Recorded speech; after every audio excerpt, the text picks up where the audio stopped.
ஓம் சாந்தி. அவ்யக்த சமிக்கை 29 ஆகஸ்ட் 2025. இன்றைக்கு பாபா சொல்றார், आप बच्चों को ज्ञान के साथ साथ सच्चा रूहानी प्यार मिला है.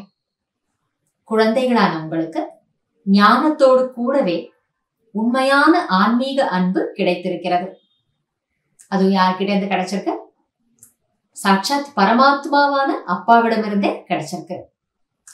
உஸ் रूहानी प्रेम ने ही प्रभु का बनाया है.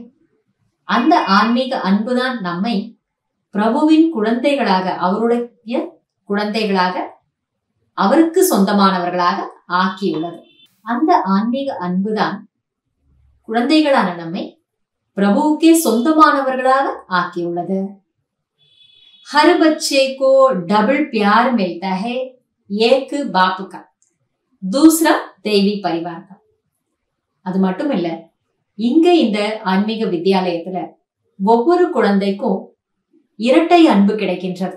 என்னன்னா, ஒன்று பாபாவினுடைய அன்பு, பாபா கொடுக்கக்கூடிய எல்லைக்கு அப்பாற்பட்ட அன்பு, அந்த எதிர்பார்ப்பற்ற அன்பு, தன்னலமற்ற அன்பு. அது மட்டும் இல்லாம இரண்டாவது விஷயம் என்ன அப்படின்னா, தெய்வீக பரிவாரத்தின் மூலம் கிடைக்கக்கூடிய ஒரு தூய்மையான அன்பு, ஆத்மார்த்தமான அன்பு. இதுவும் நமக்கு ஒரு பிராப்தியாக இங்க கிடைக்கிறது. அப்ப பாபா சொல்றாரு, तो प्यार के अनुभव ने परवाना बनाया है. அப்ப அந்த அன்பினுடைய அனுபவம் தான் நம்மை ஒரு விட்டில் பூச்சியாக ஆக்கியிருக்கு. தீபத்தை தேடி அந்த தீபத்திற்குள்ளேயே மூழ்கி கலக்கக்கூடிய விட்டில் பூச்சியாக இந்த அன்புதான் நம்மை மாற்றி இருக்கிறது.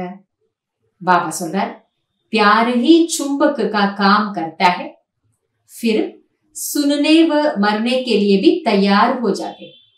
இந்த அன்புதான் ஒரு காந்தத்தினுடைய வேலையை செய்கின்றது. பிறகு நாம கேட்பதற்கும் இறப்பதற்கும் கூட தயாராகி விடுகின்றோம். அதாவது இறப்பது அப்படின்னா என்ன? ஒன்றாகி விடுவது, அவ்வளவுதான். அந்த பாடல்ல வந்துட்டு வரும் இல்லையா, விட்டில் பூச்சி காத்திருப்பதே எதற்காக? தீபத்தில் விழுந்து தன்னைத்தான் பலியாக்கி கொள்வதற்காக. அப்படின்னா இங்க ஸ்தூலமா எதையும் நம்ம பலியிட போறது. பாபா சொல்றது, அந்த அன்பு நம்ம என்ன பண்ணுது? அவர் சொல்வதை கேட்பதற்கும் பிறகு இறப்பதற்கும் கூட தயாராக்கி விடுகின்றார். சமர்ப்பணம் ஆகிறதுக்கு தயாராக்கி விடுகிறது. சங்கம் பர் जो सच्चे प्यार में जीते जी मरता है वही स्वर्ग में जाता है. சங்கம யுகத்திலே யார் உண்மையான இந்த அன்பிலே, அதாவது பரமாத்மாவாகி இறைவன் கொடுக்கக்கூடிய அன்புல மூழ்கி இருப்பாங்களோ அவர்கள் தான் ஸ்வர்க்கத்திற்கு வருகிறார்கள்.